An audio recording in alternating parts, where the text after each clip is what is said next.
Welcome to the Pit Check, your weekly news for the best and heaviest new albums from your favorite extreme metal and hardcore bands. This week, grab your, rubber boots or something. It's about to get extremely sludgy, so I don't want to hear any sludge shaming. Genuinely, I cannot believe how brutally heavy some of the bands are this week. But of course, we've also got some classic hardcore and some old school death metal as well. So as always, make sure you subscribe to the channel because we do this every week. And let's get right into this week's best and heaviest new albums. What are you doing over there? Leave the corpses alone.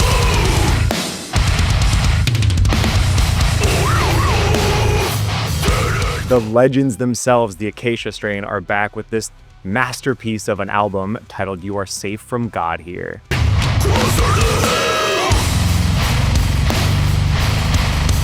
More orders alone.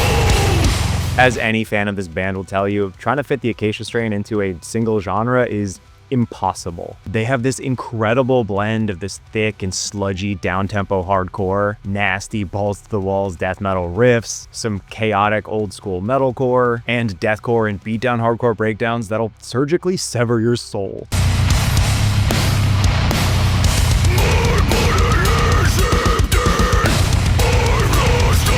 I am in awe of the fact that this band has been putting out music for 25 years and have not once repeated themselves or become flanderized or like a caricature of themselves. Every single album is new and interesting and pushes the band's sound in new directions. It would already be amazing if this band was even just releasing solid music for this long, but instead they have been non-stop honing their skill and pushing their brutality. And this might be a hot take, but this might even be one of their best albums to date.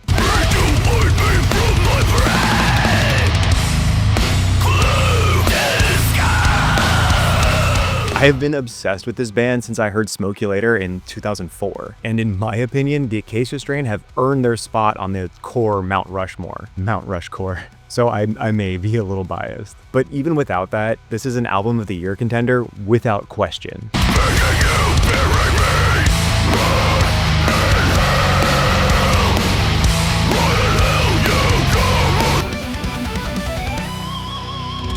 Who is Rolo Tomassi? Rolo Tomassi is the reason I became a cop.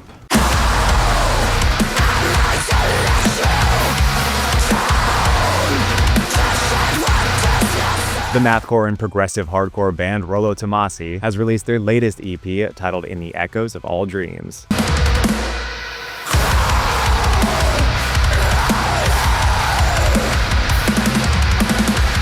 I don't know who pissed off Rolo Tomassi, but thank you. This EP builds perfectly off of their last release with a lot of the same signature elements, especially that angry and aggressive and piercing metalcore, while also being ethereal and dreamy and kinda haunting.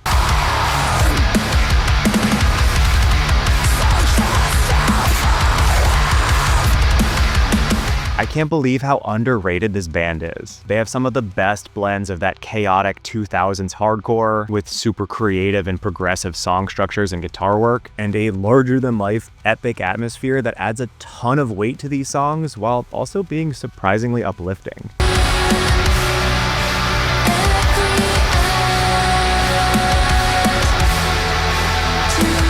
This is unfortunately only a 4-song EP. Actually, it's only 3 songs with an intro, so it's definitely gonna leave you wanting more. But for a surprise release new EP, hey, I'll take it. This band only puts out top-tier material.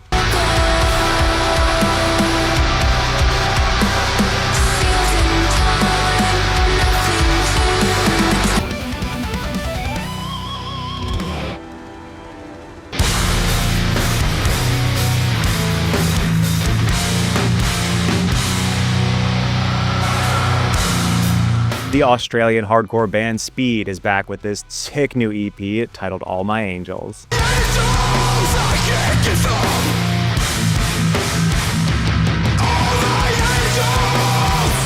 Speed is on top of the world right now. For a band that is heavy as hell, aggressive as hell, and muscular as hell, it is crazy to me that this band has been able to reach such great heights without ever compromising their sound.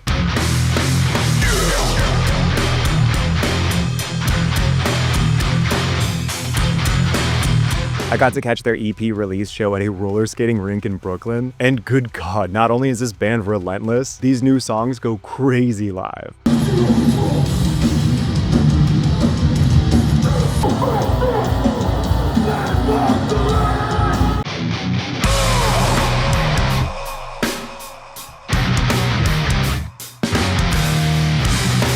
This EP is unfortunately only 3 songs, but each of these songs are so much fun and have a solid amount of variety, which gives a ton of replayability for such a short release. Is 3 songs enough? No, but it's more speed, and more speed is always a good thing.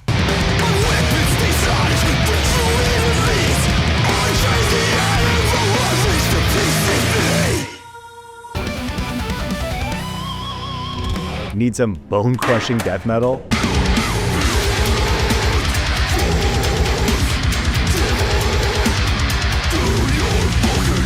The Canadian death metal band Scorching has finally released their debut album, titled Ossuary.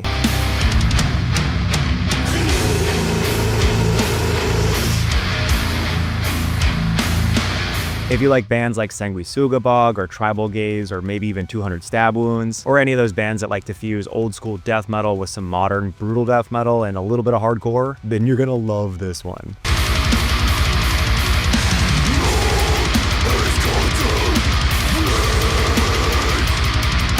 I was really digging how much of a love letter to old school death metal this entire album is. It doesn't try to reinvent the wheel, instead it reminds us why the wheel exists in the first place. It's such a good send up to the guitar work and structure and atmosphere of OSDM, but without being a derivative carbon copy.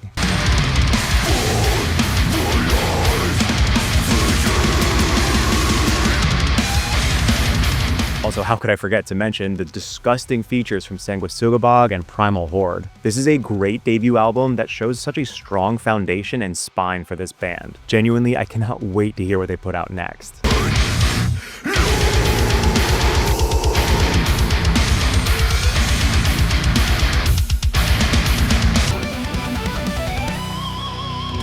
Who's a good boy?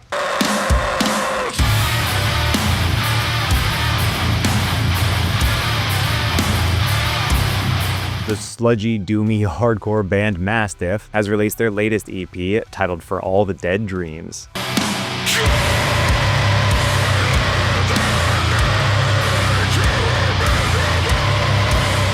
If you want melodies, you can get it out. This band is all about causing as much havoc as humanly possible. Every song is so dissonant and eerie and, I don't know, panic attack inducing, and breakdowns that feel like they're dragging you to hell, kicking and screaming.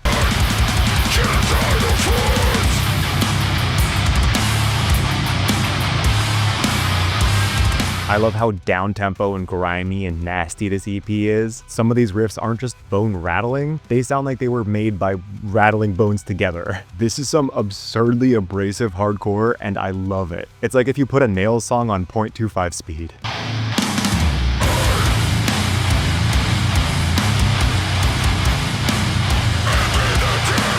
This EP is only 4 songs, but finishing it feels like you're coming home from war. This one is highly recommended, especially for fans of early the Acacia strain. Definitely check it out, even if it gives you a permanent 1,000-yard stare.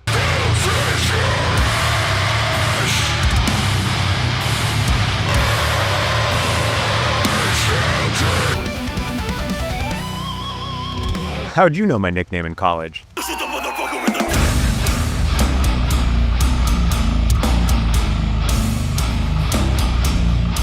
The Boston death metal and hardcore crossover band Bonginator have released their latest album titled Retrodeath.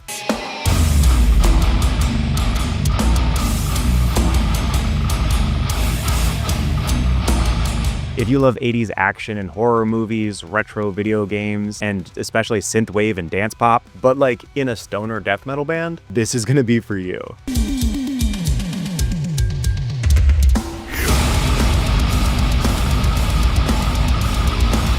The band says they came about their sound by, quote, selectively crossing traditional US death metal, synthwave, and 16-bit computer game sounds. And worth noting, to make sure it was authentic, they actually got a hold of and or emulated the exact synths that were used to make their favorite soundtracks. But to me, the most interesting thing is how absolutely nasty these beatdown and slam elements are, despite how silly and goofy this band is. Like, their gimmick is strong enough that they didn't have to try this hard, but they did. For you.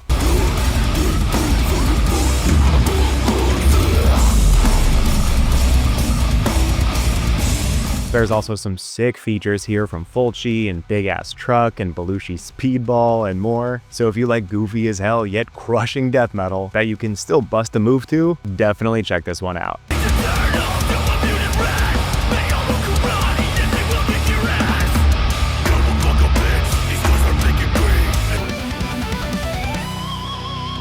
How angry do you want your hardcore?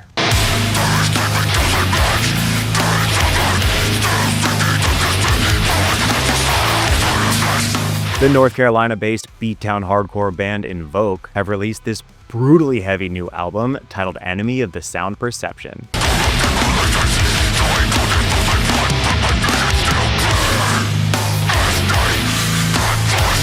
From the second that first riff kicks in to the final breakdown, this band will just not stop kicking your ass. Tracks 5 and 6 are titled Crushing Throats in a Furious Path and Anger Manifesting to Brutality. So like, yeah, that's this album in a nutshell.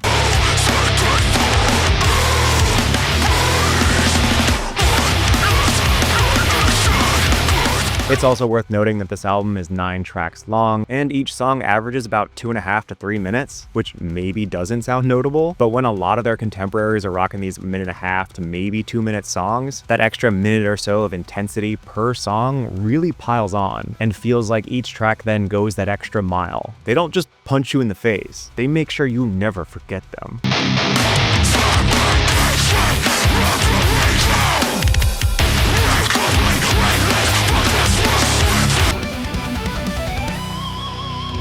Can't get enough Australian metalcore?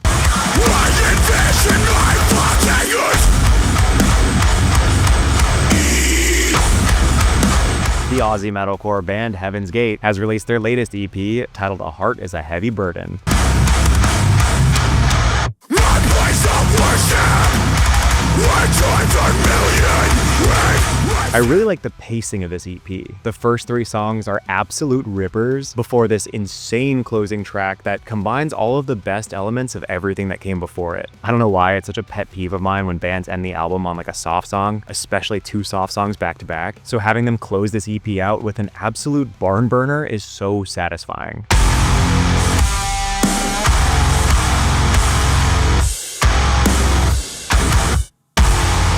I also appreciate how much this band likes working with outside talent to hone in their craft. The band credited members of Humanity's Last Breath and Viljarta and Loathe to help craft both the recording and overall sound of the album. And you can definitely feel the Loathe influence on the song Darling Blue.